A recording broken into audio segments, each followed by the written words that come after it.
are so excited for tonight. Tonight, we're joined by Catherine Winter. She's the founder of Ride Equisafe, and actually Doug Payne, Ride IQ coach, which most of you probably know. Doug Payne sent Catherine our way, and Catherine started Ride Equisafe to help riders make more informed decisions about how to stay safe in the saddle and in the event that you come out of the saddle, which is an event that happens to all of us. And we'll hear more about how Ride Equisafe was born and more about the company and more about Catherine. But rider safety equipment is such an incredibly important topic. And it's a topic that sometimes we feel like as riders, maybe we've checked the box because our helmet isn't terribly old or we're wearing the airvest, but there's so much to know about that equipment and how to make sure that you're checking the boxes in the right way and continuing to check the boxes. So we want to help you be proactive about your safety, and no better person than Catherine to help us do that. So first of all, Catherine, thank you so much for taking the time to teach us about all of this. Well, thank you so much for having me. I love talking about this. It's my passion. So I was super excited for Doug to make the connection and to get the invite. Your passion definitely comes through. So Catherine and Kinsey and I have had a few conversations leading up to this. And like each time we have a conversation with Catherine, I feel like I'm getting excited about knowing more about this and realizing also how much I had to learn about it. So yes, this will be a fun hour that flies by, I'm sure. But before we jump into the safety equipment itself, will you tell us about your riding background? We'll start there. Sure. So I started as a hunter jumper rider like a long time ago, longer ago than I care to admit. As a teenager, I dabbled in eventing a little bit, but really have primarily been a hunter jumper rider. Started riding with Doug Payne and his wife, Jess, it's been about 7 years ago now. And when I first came to them, I had an amateur owner jumper that I did in the meter 30 jumpers, and she was just a super cool horse that, I could be like, well, maybe I want to go try a hunter derby today. And she would be totally game and do it. And then I was like, well, maybe I want to try eventing her, and, she'd be totally game and do it. But especially for that, Doug was like, well, you need a vest. And so I went cross country schooling. I borrowed Jess's vest. And then I went about trying to find my own. And I have a corporate background. I'm really analytical, data oriented, and I was really struggling to find information so that I could make a good decision. So I ended up going to Land Rover, the Kentucky 3-day event. It was the first time I'd ever been. And I went just to go to the trade fair to try and learn about safety equipment, and ended up buying like the most heavy duty of all heavy duty vests. I went into the booth and I explained, I was like, I need maximum bounce. And they looked at me and they're like, oh, are you going advanced? Like, are you going intermediate? And I'm like, no, beginner novice. And they thought that this was hilarious, but I mean, I wanted the most protection possible. And in hindsight, I bought a really good vest, but maybe not the right vest for me and what I was doing. And that kind of started the thinking process of what my experience had been. And then fast forward a few years, there's been a couple of really high profile accidents on the jumper side as well. And especially on the hunter jumper side, more people were buying vests, but not necessarily doing it in an informed way. And so I finally bit the bullet a couple of years ago, and I was like, I'm going to start a business around this. And that's how Ride Equisafe came to be. So what year were you at Land Rover? Do you remember when that first? Oh my gosh. So if this was 7 years ago, it would have been like 2015, maybe 2016, something like that. Okay. And I mean, beginner, novice, or advanced, I think we all want as much bounce as we can have. I'm at the age where I don't bounce as much naturally. So I was like, I need as much added support as possible. Totally. Yeah, no, the falls definitely hurt as each year passes a little bit differently. Okay. And where are you located generally? And then where are you right now? So generally, I live in Raleigh, North Carolina, but our main store is in Tryon at the Tryon International Equestrian Center. And I have a fabulous store manager that runs that store, and that enables me to kind of travel around to meet clients. And currently I am in Aiken, South Carolina. There has been 2 weeks of horse shows. So we're just starting week 2 at Bruce's Field at the Aiken Horse Park. So we have a pop-up booth there for 2 weeks, and we're just kind of getting into a really busy season of really big horse shows where we do pop-ups and then visit barns as well. Nice. That sounds so fun. Okay, so before we get into questions, because I know we got a lot of questions submitted ahead of time from people just wanting to pick your brain about this. Great. But will you tell us more about Ride EquiSafe and like how you decide what products are in your store? Are you doing brick and mortar and online, that kind of thing? Yep, absolutely. So it's funny because the business model has changed really drastically, really quickly. When I first started, there was never a plan to do a brick and mortar. It was just to really use the saddle selling model and to go directly to barns, build relationships with trainers, and give them the information that they needed to be able to ensure that their clients were as safe as possible. So we would take all of our sizing sets, inventory to the barns. We would spend an entire day, depending on the size of the barn and where they were located, maybe 2 or 3 days. And we would just do like info sessions and then fittings for all of the clients, just back to back to back. And then we had always planned to pop up at some, specific horse shows. But I had a person that has now become a very good friend that was at the beginning just an early adopter and a tremendous supporter. And she's the one that told me to do a pop-up at Tryon. And that 1 week turned into 2, turned into 3. And then she's like, you really need to do something more permanent here because it's just such an exceptional facility with obviously a large volume of horses and riders all the time. So that's how the brick and mortar came to be, but we still absolutely love doing barn visits. We love going and popping up at specific events. In terms of what we carry, when we first started, it was only body protectors, airvest, safety stirrups, and then also airvest compatible clothing. So some of the newer airvests that are what I call low profile airvests, there is compatible clothing that can be worn on top. So we carried those pieces as well. And since then we've expanded. That expansion started with carrying the full clothing lines from the companies that did anything safety related or airvest compatible related. And then we also expanded into helmets as well, specifically helmets with MIPS technology in them. So we carry a very specific subset of helmets, and we're anxiously awaiting the Virginia Tech study results because I think that our mix will change. And then kind of gradually and organically, we've expanded even more clothing offering just because we had clients that have become very loyal, asking us to bring in certain brands or, to try different things. So we've expanded on that side as well.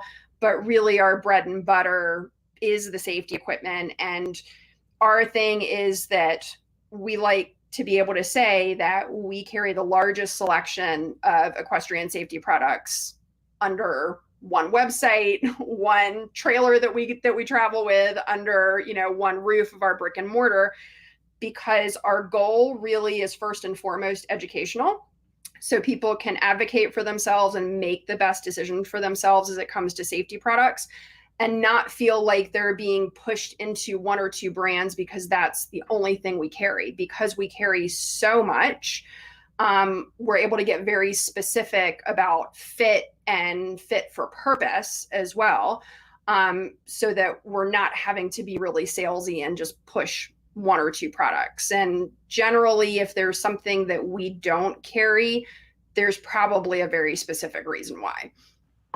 Yes, and I'm glad you mentioned that point, because having a broad selection is great for the reason that you mentioned, but also you want to walk in and be like, I trust everything in here, but like, what's the best for me? Which you can do with Ride EquiSafe. You mentioned the Virginia Tech study, so let's start there with questions. Will you tell us about the Virginia Tech study and how they're running it and what the outcomes of it are going to be? Absolutely. So Virginia Tech has become this foremost leader in helmet studies, and it started with football helmets, and then they've graduated to other types of helmets as well. And they're doing it obviously because they're interested in helmet safety, but they also, kind of similar to what we're doing, they want customers to be able to make informed decisions. And data related to helmets and lots of other safety products can A, be hard to come by, and B, hard to digest if you're a layperson. And one of the really nice things that they've done is they have been able to distill all of the data that they have collected into one rating. It's a 1 to 5 star rating. And in the past couple of years, they've worked really hard to fundraise. And there are a lot of people that have helped support that fundraising to do now an equestrian helmet study. So last month, they invited people to come to Virginia Tech, but also to join a Zoom call where they went over what their study methodology is going to be. How did they develop the equations that they're going to use? How are they actually doing the testing? So on and so forth. And the first set of data is coming, I think it's most likely December. We might get it in November, but I think December is the more likely scenario. And eventually it will be any ASTM helmet. For now, it's going to be round about 28, 30 helmets to start, just to get the first set of data. But eventually it will be anything that's ASTM rated, and everything will be on their website. The website is actually really impressive, but it's super easy to search the helmets that are already on there that are non-equestrian. On this 1 to 5 point scale, they show you the manufacturer, the model, the price point. I mean, really, it's a phenomenal data source. And so having the equestrian helmets is going to be incredibly helpful, and they will keep it up to date as new helmets enter the market. So it's not a one and done study.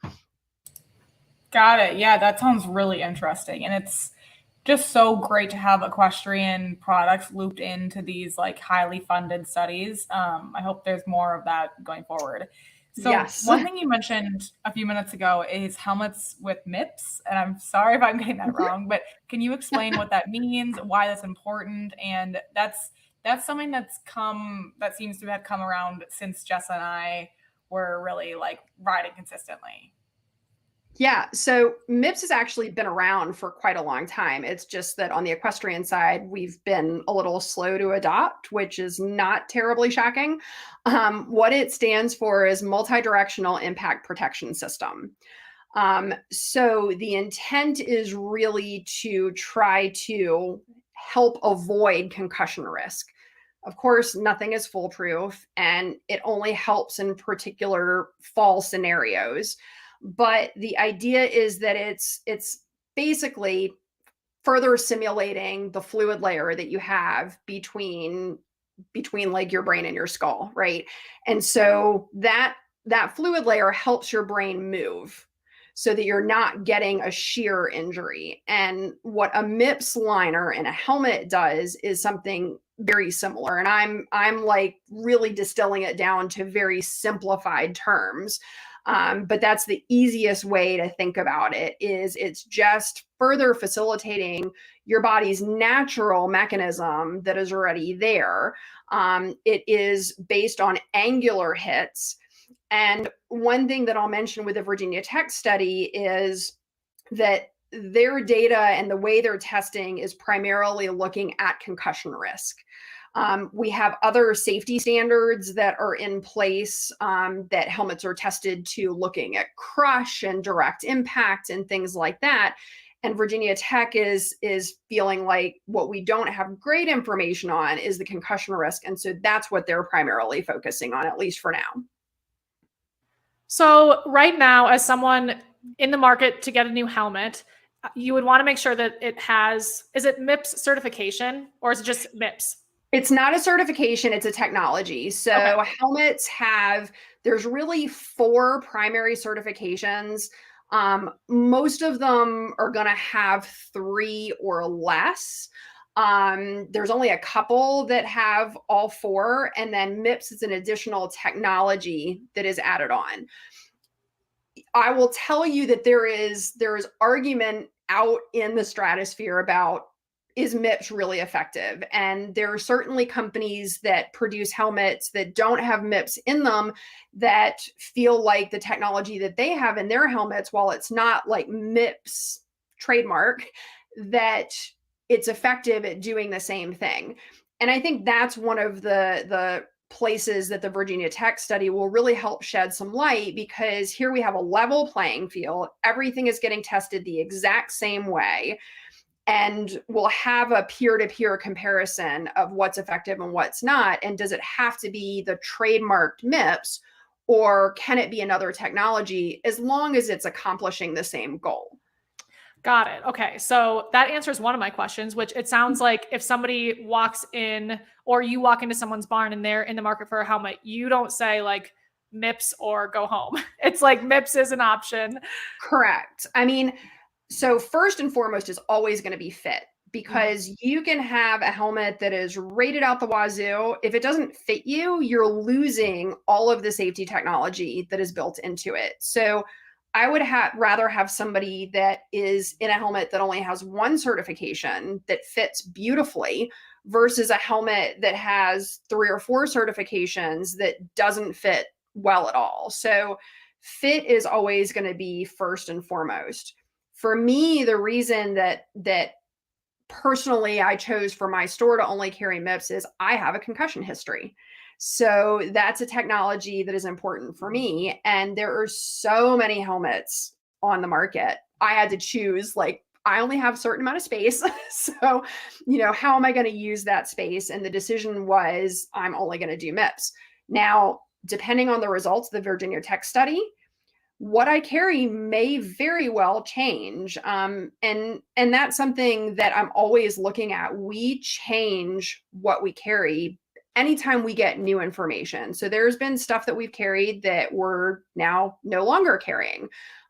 When there's a new entrant to the market, we ask for technical schematics and testing data. We ask for proof of insurance because we want to know that there is insurance in place. There's a whole host of things that we look at that go into our decision-making factor about what we're going to carry and what we're not going to carry.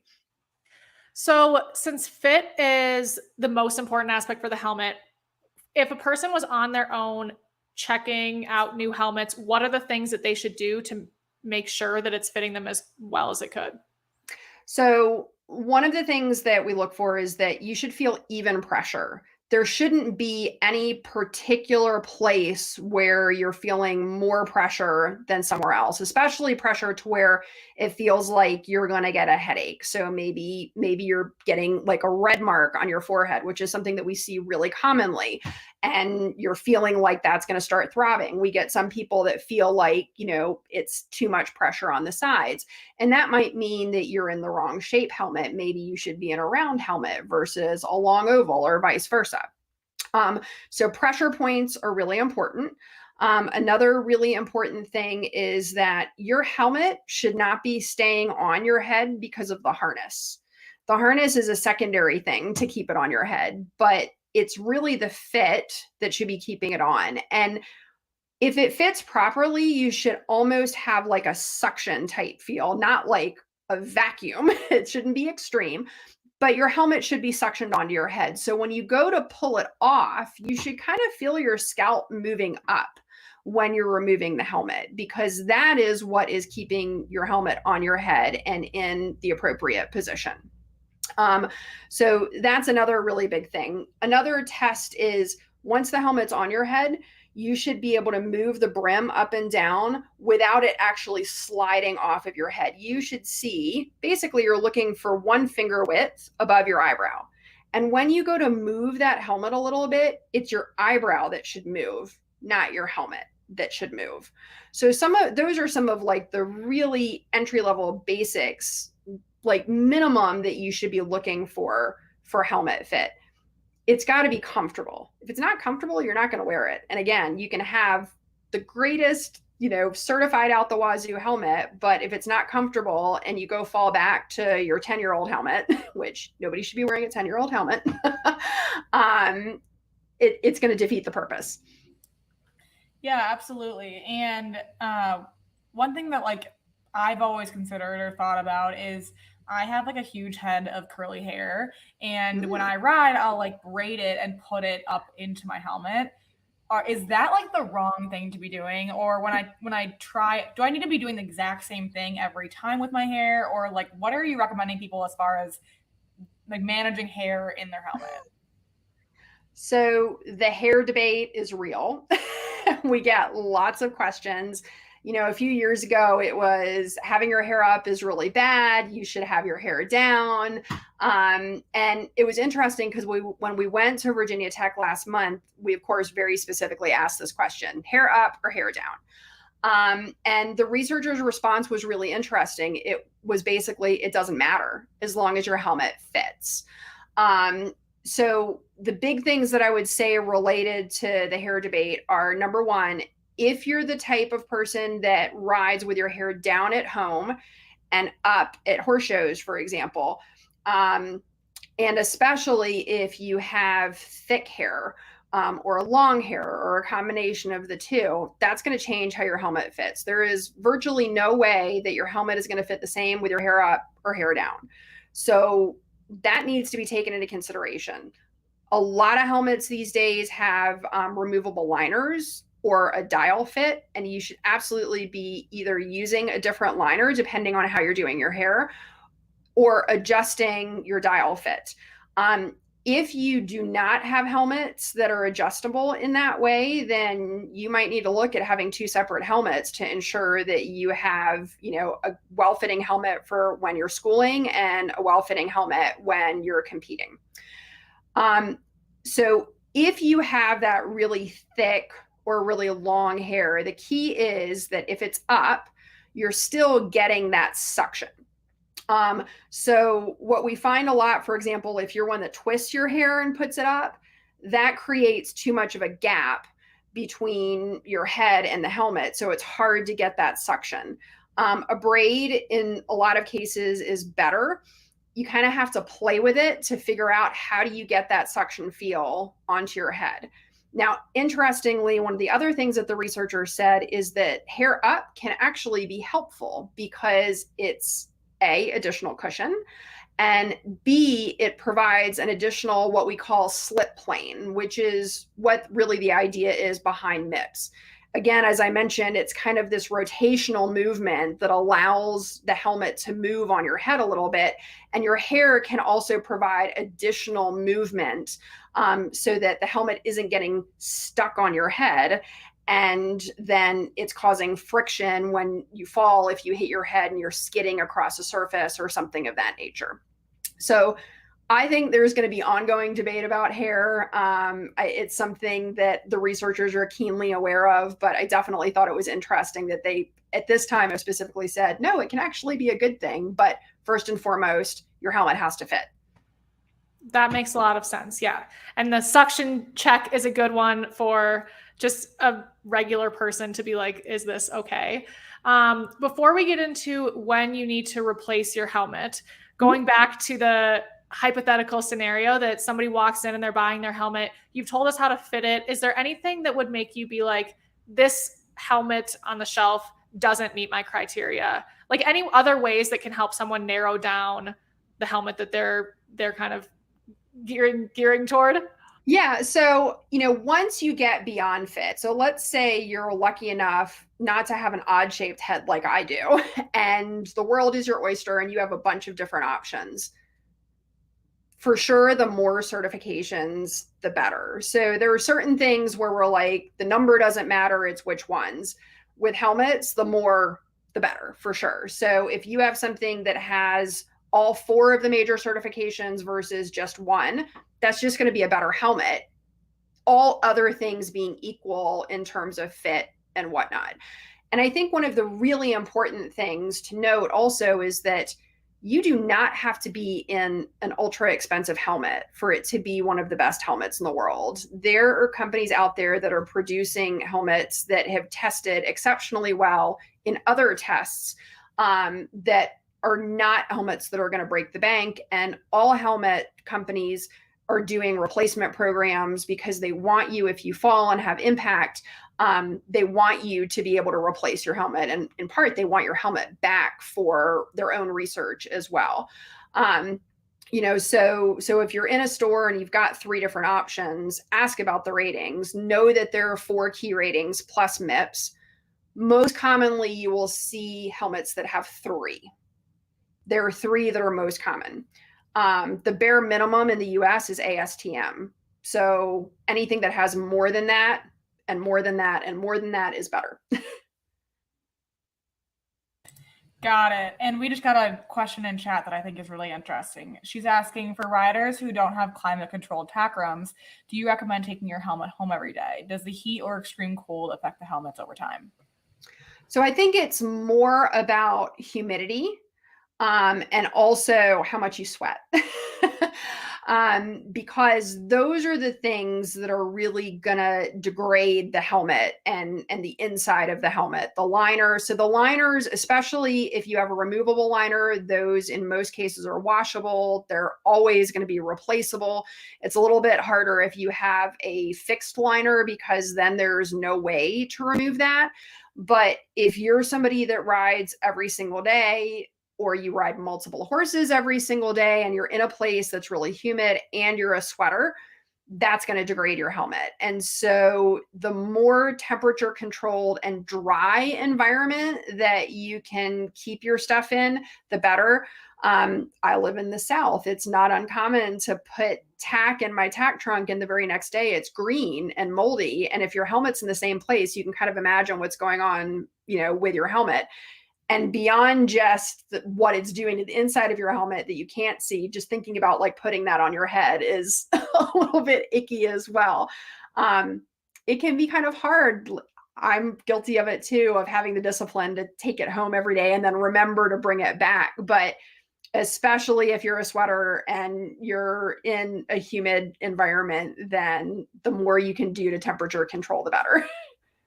That was a great question. One that I wouldn't Yeah, have that's a super good question. Okay, so let's talk about when should you replace your helmet? So generally it's 3 to 5 years. Again, because the materials on the inside are breaking down. So this again goes back to, because 3 to 5 years, that's quite a range. And how you're going to decide is, again, how many horses are you riding? How frequently are you riding? And how sweaty are you getting? Because if you're riding 8 horses a day and you're on, 6 to 8 hours a day, and you're in a place that's warm and you get really sweaty, that's going to break down the materials inside your helmet a lot faster. So in addition to that, certainly if you have a fall with impacts, I got to have one this weekend. It was great. So immediately I filed my own helmet accident form.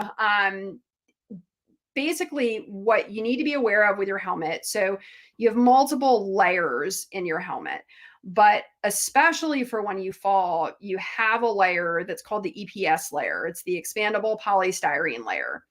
And you can think about it similarly to styrofoam, essentially. There's a lot of really little bubbles in that layer.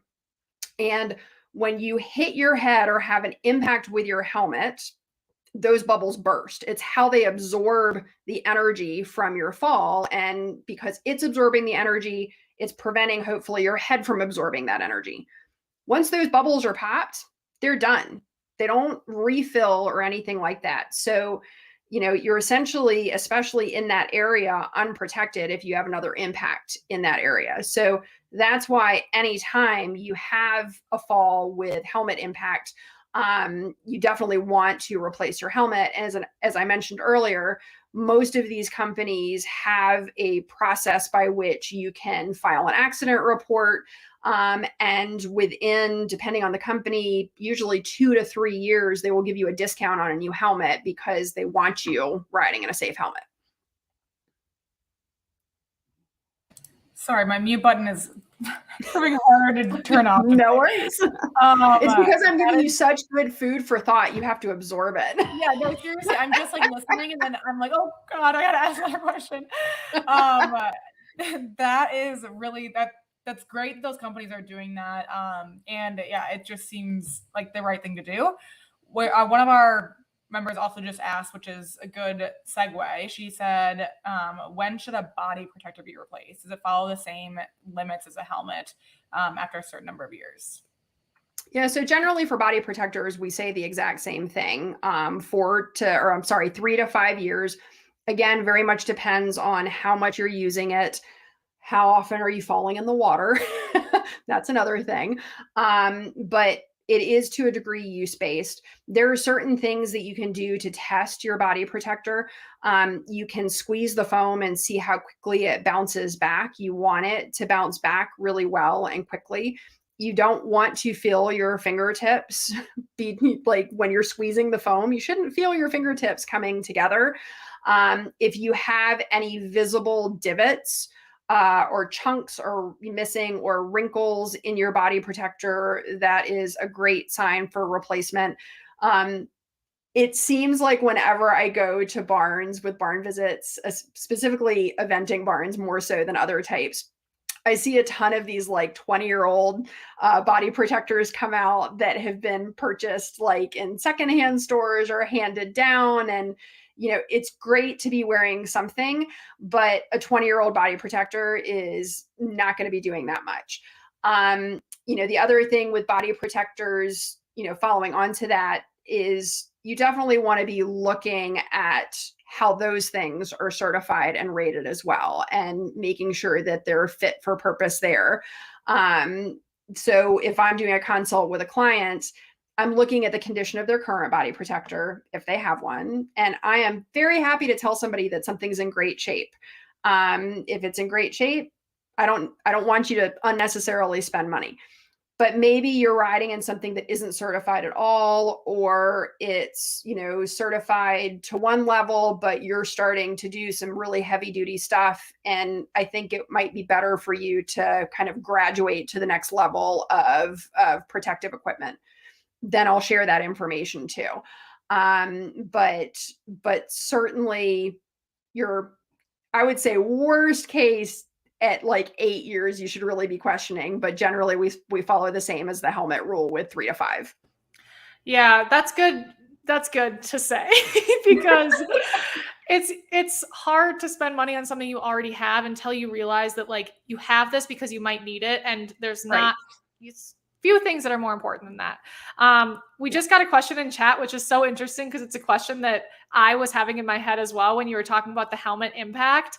Because I can picture myself. So the question is, I watched my daughter drop her helmet on the ground a few times. Does this count as impact? So I'll leave that with you. Yeah. So this is another really good debate. And different companies will give you slightly different guidance, but generally, yes, it's impact because it's dropping. Now, if your daughter is 4 and not dropping from very high up off the ground, you probably don't need to worry as much. But if your daughter is 18 and 5'6" or 8 and is dropping like from a shelf or above the waist or something, then that is considered an impact. And I will tell you guys that this past weekend, we had like a huge windstorm. I had helmets out on a rack displayed. A huge like gust of wind came, knocked my rack over. And one of my helmets, it was like in the morning when I was setting up, one of the helmets dropped. I'm trashing that helmet. I'll use it for fitting, but I won't sell it. And it was like a custom, really nice helmet. But I'm not going to sell it because, and it honestly, it drops on grass, but I'm still not going to take that risk. So a little bit about his height. But certainly, you know, if it's an from an above the waist drop for like an average height human, then I would think that you're risking having your EPS layer compromised. That's Absolutely. A great question though. Yeah, I love that question. Yeah, guys, the questions are so good tonight. Keep them coming. Yeah. So this next question is, what are the primary differences in functionality between a air vest and a body protector? Love that question. So there is very little overlap between a body protector and an air vest. And especially for listeners that maybe aren't as familiar with the eventing requirements, eventers, when they're going cross country, are required to wear a body protector, and the air vest is optional. So I think the first thing to recognize is that an air vest is mechanical and therefore not fail-safe, and a body protector is not mechanical and thereby considered fail-safe. What do I mean by that? So a body protector, if it fits properly, all you have to do is put it on and it's going to do the job that it was designed to do. And there are a couple of really important notes in that one sentence. One, any of this stuff, whether it's a body protector, an air vest, a helmet, safety stirrups, a bomb-proof horse, does not guarantee that you're not going to get hurt. We are in a dangerous sport, high risk. So you just always need to be very conscious of what you're doing to stay safe. And unfortunately, you just have to recognize that you can still get hurt. And that's why it's really important to choose your protective equipment that is fit for purpose.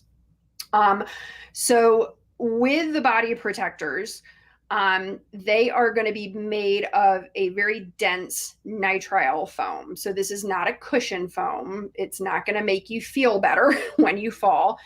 It's designed to absorb and dissipate the energy across the surface of the foam when you have impact. And that impact might be getting stepped on, getting kicked, landing on a fence rail, landing on a jump cup or rock. It's really good for what we call pinpoint impact.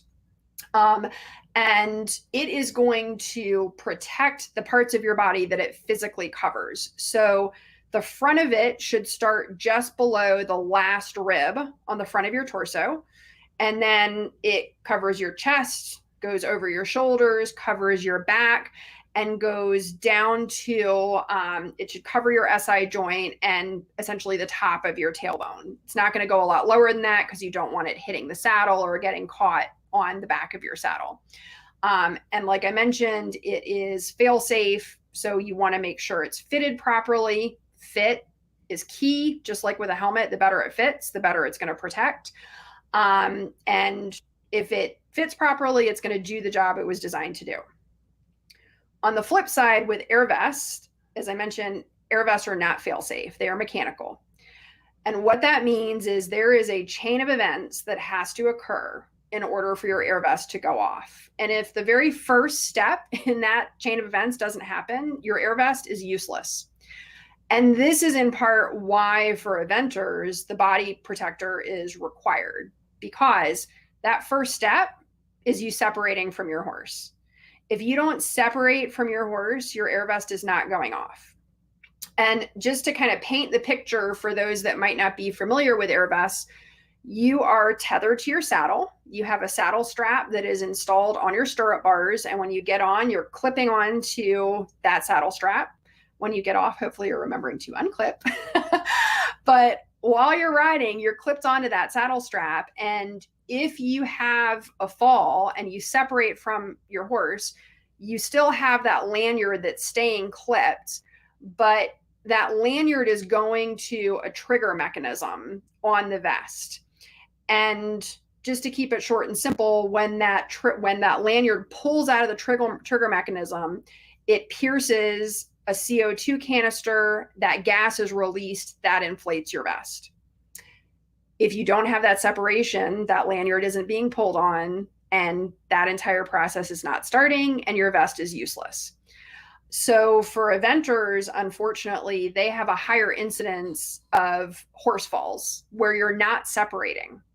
That's primarily where it happens. If your horse is falling, you're falling with it. You're not creating that separation. So that's why the air vest is optional. Body protector is mandatory.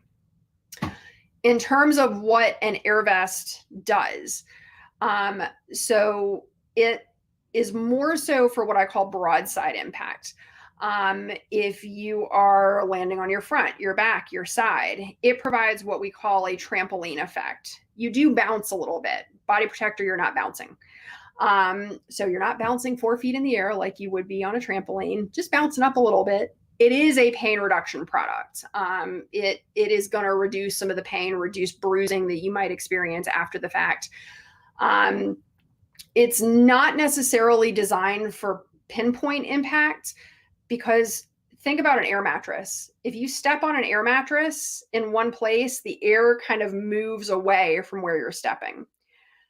With an air vest, if you're having that type of impact, like right after inflation, you've got enough air in it that you're probably not going to have an issue. But most air vests on the market, they start bleeding air pretty immediately by design, because they're impact products. So if it's a few seconds after that you're getting stepped on or kicked, unfortunately, it's not going to be as effective. But a couple of things that an air vest does that a body protector does not do is it is going to inflate from your shoulders up towards your ears and the back of the neck up towards the base of your helmet to create a cradle for your neck. It's also going to give you some hip coverage. It's not like full on hip coverage, but it's there. And it's also going to provide some spinal channel stabilization. So you're going to have an air chamber on either side of your spine. You never want a chamber directly over your spine, but either side of your spine. And that is to attempt to reduce torque injuries where you're twisting. So when people ask me what's the safest thing to wear, my answer is always to wear both. And for some riders, they're like, yeah, tell me what is safest and I will wear 5 of everything at the same time. But there are others that, maybe they're new to safety products and that just seems like a lot. And then again, we're trying to give them the information so they can make the most informed decisions for themselves. One other thing I'll quickly mention is there is kind of an in-between in that there are now back protectors on the market that are motorcycle graded back protectors, where if somebody is wanting to do something a little less than a full-on body protector, but nothing at all, they can do a back protector. The back protectors are super easy to wear under air vests as well. If I've got a client that has already had a back injury and they want something more than just an air vest, that's a great addition.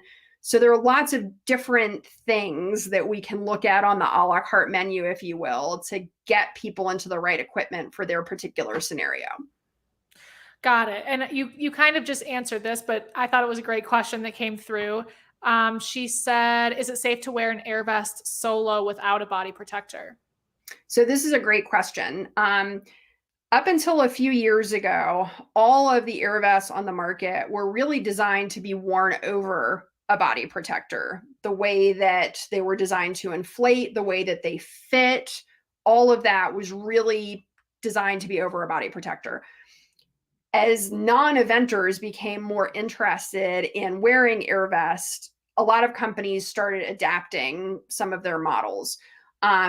As I mentioned, it is always safest to wear one over a body protector, but now I would say the majority of my business is what I call low profile air vests that were designed to be able to be worn alone.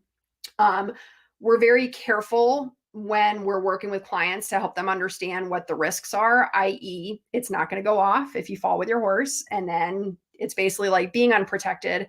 And frankly, depending on the model and how the canister is built and how it sits on your torso, if you fall on the canister in an uninflated vest, that can actually introduce risk and harm. And we've had riders that have had those falls. They're very rare, but they happen, where they've ended up with injury because of it. What I tell people is, I think of it the same way as a car airbag. We know that car airbags cause injury sometimes, but they reduce far greater injuries and avoid death to a degree that we're willing to take the risk. And we would never suggest taking an airbag out of a car. And it's kind of the same thing with an equestrian air vest. But if it's something that you're not comfortable with, then like I said, there's plenty of other options on the market that you can explore to be safe. Yeah, I think that's a great analogy because it really just puts into perspective, like should be a no-brainer. So Mickey's asking, are air vests rated like helmets with different standards? Not yet.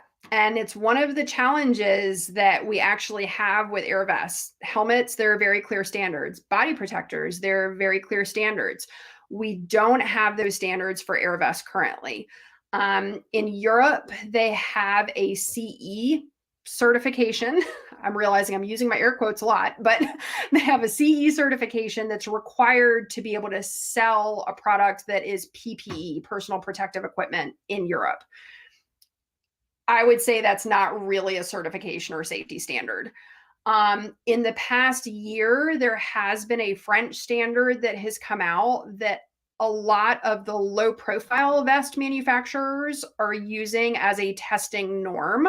Again, I would not call it a certification per se. They do, but I call it a testing norm.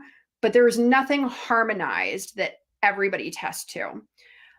There's been some chatter around Virginia Tech potentially doing an airvest study after they do their helmet study, which would be absolutely fantastic, because then again, we would have a really simple kind of consumer rating for airvests. But right now we're going off of basically lab testing data that the individual companies have performed. We're going off of anecdotal data. As you can imagine, I get phone calls all the time. This is the fall I had. This was the result. But there's nothing clear that we can really point to that says this vest is safer than the other.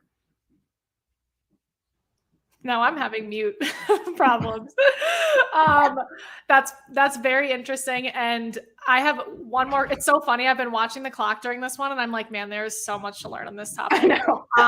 So I have one final question about air vests, and then we'll shift to safety stirrups. But anyone who's tuning in, feel free to put questions on any topic in the chat, and we'll get back to them. Who should not wear an air vest?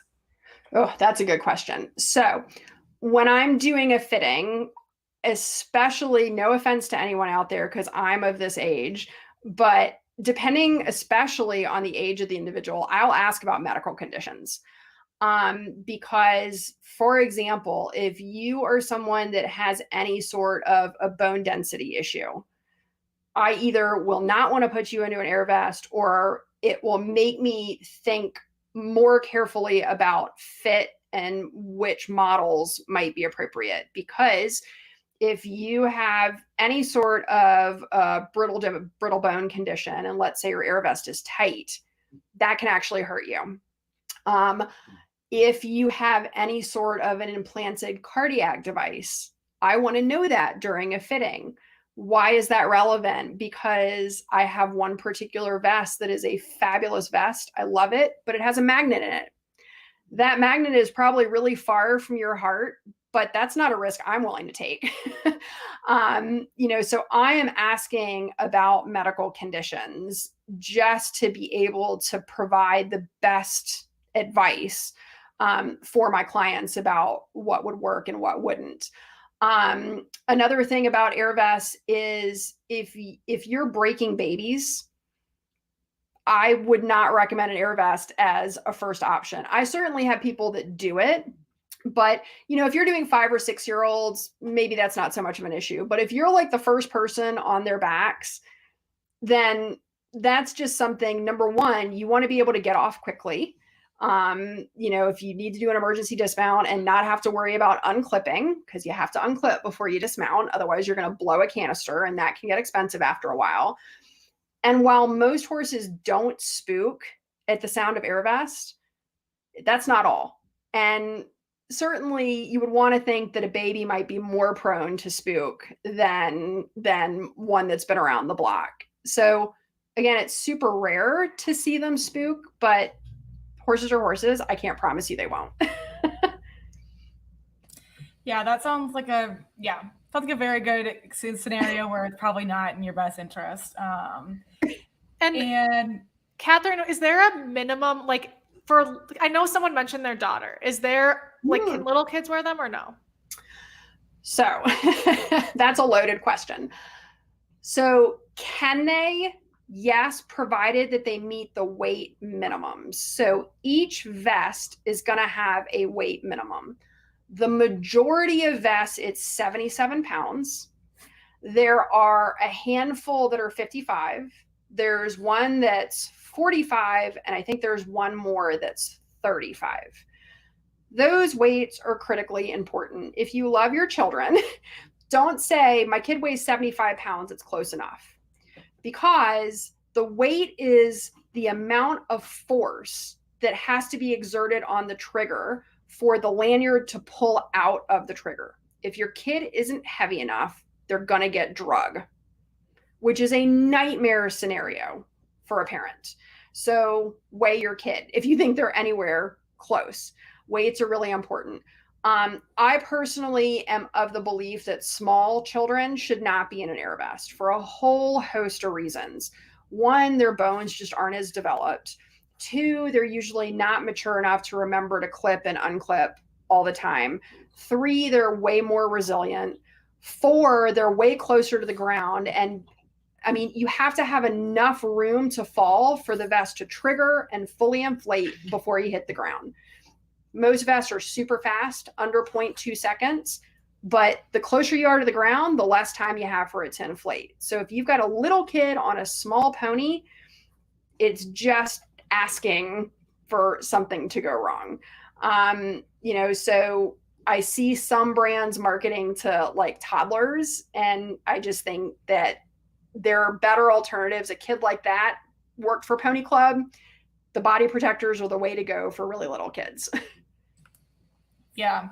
The vests, like the vest being the body protectors, are great. So there's no real downside, at least that I know of. So what I know, like we're coming up here on the hour, but wanted to quickly ask you what your thoughts are on which stirrups are safe, which ones are unsafe. What is actually a safety stirrup in your opinion? So again, using my air quotes, a safety stirrup is one that has some sort of release mechanism.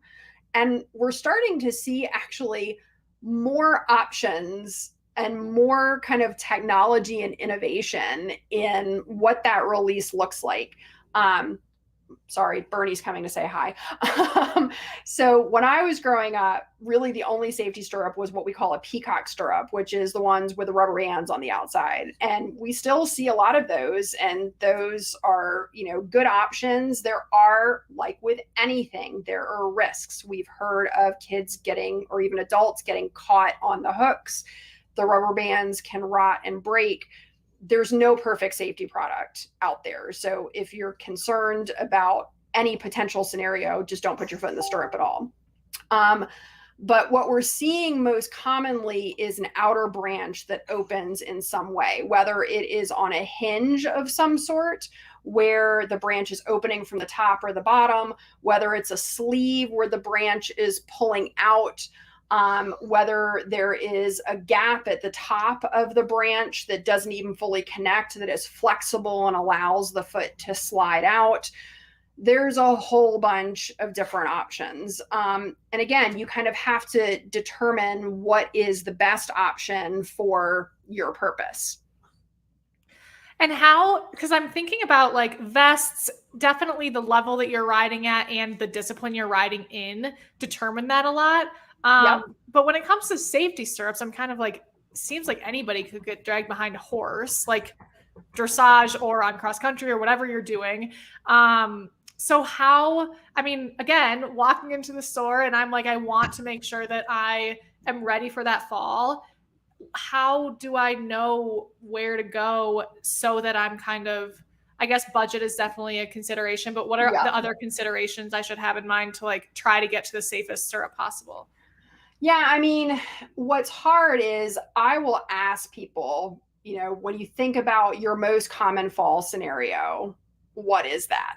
And certainly we can look at that to say, all right, if your last 5 falls, 4 of them have been similar, we can kind of use that to guide us. But that doesn't mean that your next fall is going to be the same, right? So that's what makes it a little bit challenging. And kind of like airvest, there isn't a certification standard that goes to this. So certainly in terms of like style and whatnot, that that is going to be a little bit, dictated by what discipline are you doing. Like my hunter jumper riders, my dressage riders want a very classic, traditional looking stirrup. My jumper riders and my eventers are willing to do something less traditional, bonus if it can be customized with colors and things like that. I think the important thing too with a safety stirrup is kind of like a helmet. The feel is really important. Just because it has a release mechanism of some sort doesn't mean that it's the best stirrup for you. I like a stirrup with shock absorbers because I'm getting older, my knees hurt, my ankles hurt, my hips hurt. So I like having that shock absorption, and that takes me down to just a couple of different stirrup models. But I have other people that hate that feeling. I have some people that like a really flat stirrup. I have others that like a slope stirrup. So I tend to find when I'm working with clients that it ends up not being so much about the safety mechanism as what the rest of the stirrup feels like. And if we get them into the right feeling stirrup, then, how the safety mechanism works is kind of secondary, even though that doesn't sound quite, intuitive, but that's kind of the process we go through. That's really interesting. That totally answers my question. Yeah. So it sounds like it's kind of like you check the box that it has a safety mechanism, and then the rest is like kind of customizable for the rider. Yeah. Got it. Okay. So what are some myths you hear a lot related to safety equipment? Sorry, that word is not happening. So for sure, like the number one question that I get is with airvest, and is my horse going to spook? Like for sure, it's the number one question. And I love that question. It's my favorite one. My answer is number one, if you're falling and it's preventing you from getting hurt, then who cares? Who cares if your horse is spooking? You're already falling off. You're already halfway to the ground. It really doesn't matter. But then I get some people that are like, but it's going to spook all the other horses in the schooling area. And I'm like, it's really nice that you care about your friends, but if I'm falling, I'm thinking about me. Sorry.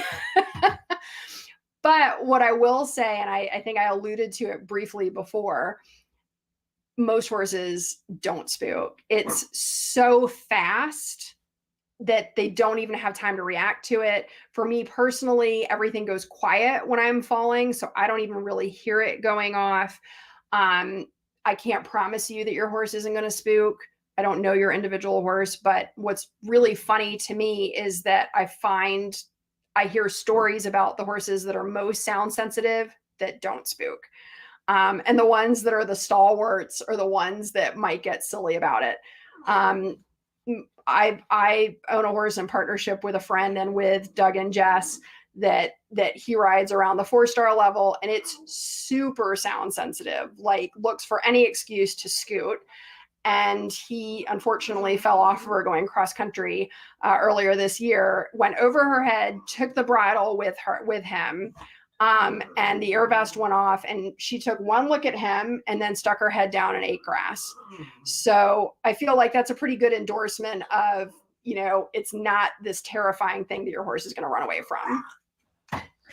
I did not know that you were a partner in Star Witness, but world's most beautiful horse. And so there's photos of Doug falling off of her, and I don't know, it was wild. He's like taking the joke already when he's in the air. Like he's over her head and he's already like smiling, like, gosh, dang it. What is happening? But yeah, her reaction was so sweet too. She loves some food. So she was like, oh, there's really pretty grass here. Way better than we have in North Carolina. I'm going to have a snack. Oh my gosh. When he posts videos of her, I just am like so consumed by what an incredible athlete and just how beautiful she is. I'm a super fan. She's a good girl, and she's so sweet. And one of my co-owners is so funny because the most important thing to her is that the horse is beautiful. So she gets a lot of pleasure just looking at Jen standing still, because it really is a beautiful horse. So we're super lucky to have her. Yeah, if that's her standard, you can tell she achieved. She got the right horse. She has good taste. Yeah. Okay, we're at the end, but I want to throw it to you one more time and just be like, did we miss anything when people are is there like a North Star people should be following? Did we miss anything? Any final notes for people who are kind of pursuing making sure their equipment's all how it should be? Yeah, I would say the big thing is don't feel like you have to go it alone. There are so many places out there that have really experienced staff that can guide you in the right direction. So definitely take advantage of a fitter that, knows what they're doing. So, I would be a little hesitant, if there's a place that has like a really high amount of turnover because maybe they're not able to retain as much knowledge. It is safety equipment, so you want to have somebody that's really knowledgeable. I would really encourage you to shop in places where there are multiple brands available because, as I said, the better something fits, the safer it's going to be for you. And if you only have the opportunity to try like one or two things on, you might not know what's the safest. My company actually offers virtual consultations just because we can't get to everybody. And we will ship products to barns and we will fly to different parts of the country and spend a couple of days and do groups. But that's not necessary. Most people, not all certainly, have access to people that are well-trained fitters that can really help them. And if your gut is telling you that something doesn't feel right, listen to your gut. That's such a great point. Yeah, walking into the tack store on your own is not the approach for this or for like anything. Like, I mean, I remember totally different discipline, but Kinsey used to be running in running shoes. And like, we finally went and had an expert help her choose the right shoes. And they took a slow-mo video of her running in the before shoes and the after shoes. And it's like, man, just taking the time to get someone who knows what they're doing can change things so much. So, and I mean, no better area to do that than this. And it's great to know that you guys. And I'll also mention that we have clients call us saying, hey, I went to a store, I bought something, I'm not 100% sure. Would you hop on a video call to take a look? And even if people didn't buy it from us, our primary goal is that people are safe. We are happy to do fit checks and confirmations, even for products not bought through us. That's amazing. What a great resource. So is the best way to look up Ride EquiSafe on your website or social, or what's the best? All of the above. So website is www.rideequisafe.com, social, both Instagram and we try to do TikTok, but I'm not very good at it. And Facebook is also just Ride EquiSafe. And you can contact us through any of those channels. Amazing. And for anyone listening, if they're like, are we in partnership right now? We are doing this with Catherine just because we also want everyone to be safe. And Catherine knows the brands, knows how to fit all the different equipment. So there's no like sponsorship or exchange happening here. It's just a joint effort to try to help you guys get the information you need. So, Ride EquiSafe is a great resource for getting the information you need. So thank you, Catherine. Again, we are so appreciative of you and you taking on this very important aspect of equestrian sports, like the most important aspect. So thank you for doing that. And thank you for also just giving us your time to help us learn more about how to be safe in the saddle. Absolutely. My pleasure. And one plug, Safety Awareness Week is next week. So you will be seeing lots of information coming, not just from Ride EquiSafe, but from a whole bunch of other companies with tips and tricks for how to stay safe in the saddle. There will also be some deals for product as well. This used to be International Helmet Awareness Day and is now transitioned to Overall Safety Awareness Week. So you're going to be getting a lot of good information on the topic next week. Amazing. Yeah, perfect timing. So next week, for anyone who's listening, would be the week of September 19th. Is that right? Okay, got it. That's correct. Yeah, exactly. All right. Well, thank you, Catherine. Thank you, everybody who tuned in tonight, and have a great rest of the week.